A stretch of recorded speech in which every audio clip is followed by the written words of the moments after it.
How you doing? I'm Walt Rowe. Welcome to Oregon Outdoors. We're out here morel mushroom hunting. It's mid-April. We're at roughly 1,000 feet. Temperature today is somewhere around, supposed to get 60 degrees, and it's been rainy all week, so it's a good time to get out and hit these clear logs. That's where I'm at. You can see the hills in here. They've recently logged this last summer and disturbed the ground quite a bit. And we're out in here to see if we can find some morels.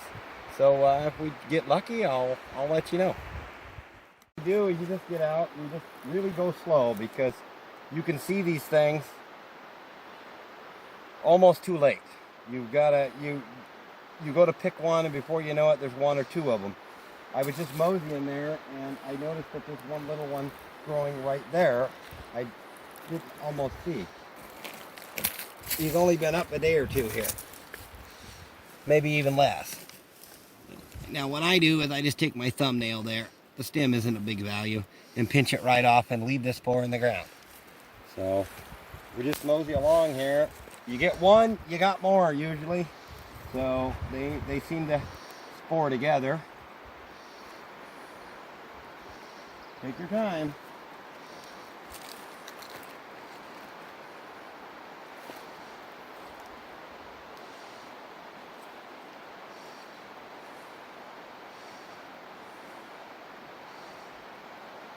There's one right here. There's one right there. Beautiful little guy. And now we got a pair. They're all over the ground out here. Now we'll just keep moseying along and see what we can get. These are pretty small ones. We'll see if we can get some larger ones. Oh, there's a dandy.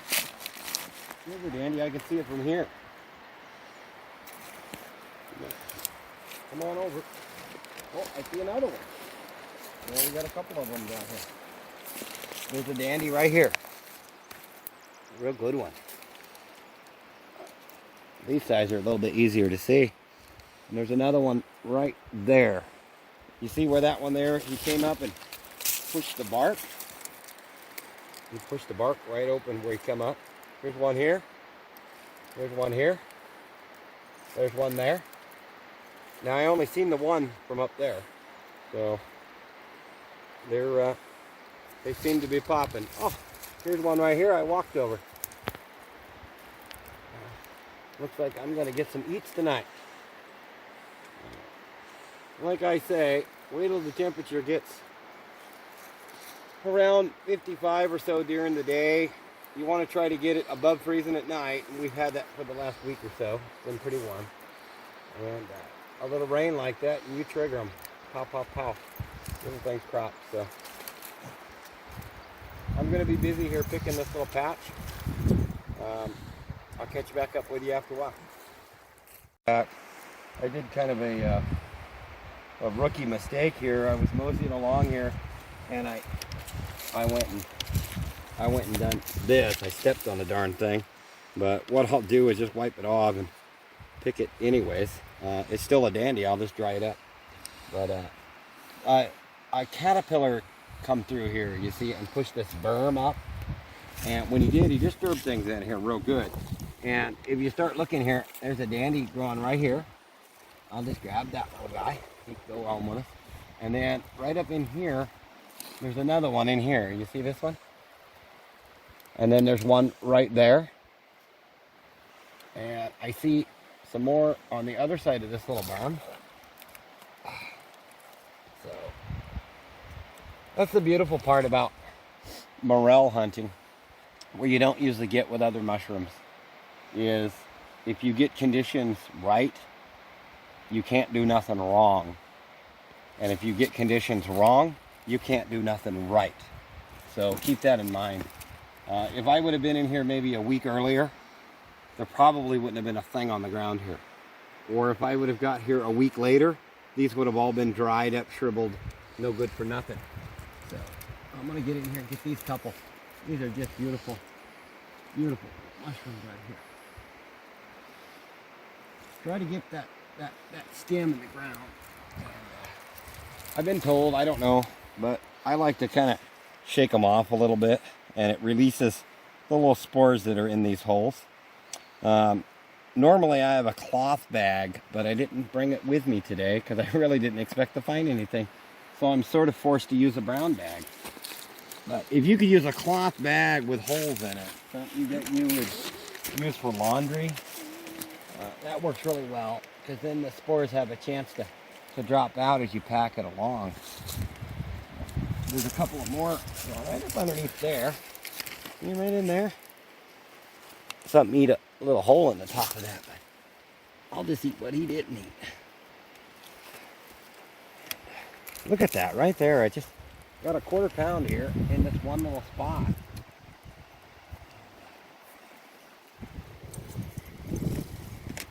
Just keep moving along. Watch your step, of course. You step on the darn thing. I don't see any more right in this vicinity, but as you can see, I've got quite a bit of ground to run over out here. So I'm gonna let you go and get to moving and see if we can find some more, and I'll see you after a while. I've gone maybe 50 feet over there, and I found a half a dozen small ones. But I walked up to this spot, and I was just about to walk up into this area here, and I noticed they're going to be in here too. Here's one here that hasn't quite come up yet. He's good to eat. All good. There's a dandy. Come on in. Come on in here. There's another one here. There's a little guy.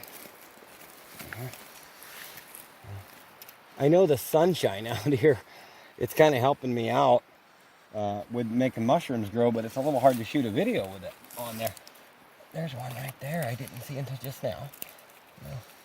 I just, sometimes when they're this thick, I'll just get on my hands and knees and crawl around. So, yep, there's one right there. Good job, camera guy.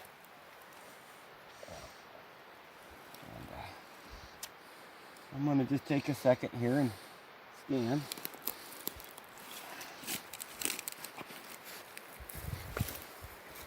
Oh, here's one coming up right in here. Oh man, there's probably 5 of them here. I see one here, there, a nice big fatty down here. Here's a little bitty one over here. This one here probably just popped up this morning. Now, if there was lots of this size, I wouldn't pick them. I would probably come back in a few days because they would be 3 times the size. But most of them aren't this size, so I'm going to go ahead and take that, because if I don't, I'm going to waste it. Now, I found some older ones that have been up a week or so, and those I've just left. You could still keep them and dry them, but truthfully, it's good to leave a little. You don't want to take everything.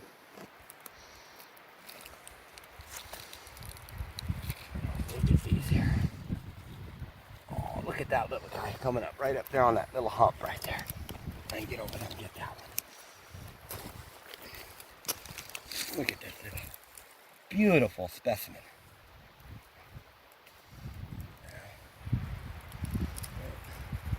See any right at this spot right here. We'll just stop for a minute and scan. There's one.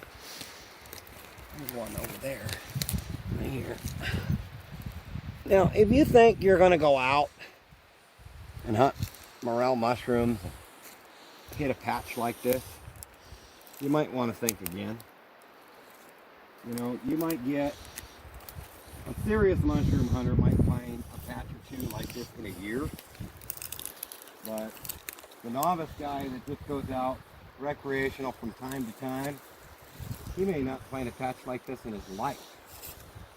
So they don't always come this good. When they do, be thankful. Little fungus of the gods. Oh, here. There's some down here. Right here. They planted this little tree here last fall. A young Douglas fir. But no, there's a little slug on that one right there. I'm going to show you that. Because these little guys right here I got a handful here. I don't want to drop them. These little guys right here are our worst enemies. We'll just leave him, but that's what's eating these mushrooms. They're all over. They live under all this bark and stuff, and there's just millions of them things out here. So if you think, well, I'll just leave them a week and let them get bigger, well, you're just leaving them for the slugs to eat. You don't want to do that. Them little slugs can eat something else. These are too good for slugs. So there's a dandy little nest of them right up underneath that little tuck in the log right there. Creep over there. I don't want to walk on any. That's embarrassing. Oh, here's a couple more right here. Right down in here, this hole.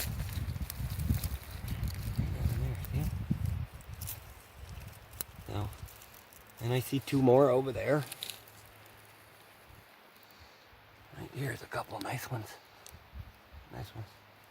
So, I'm going to clean these up, and I will talk to you guys in a little while. I'll move in another location here, and I'll get back with you.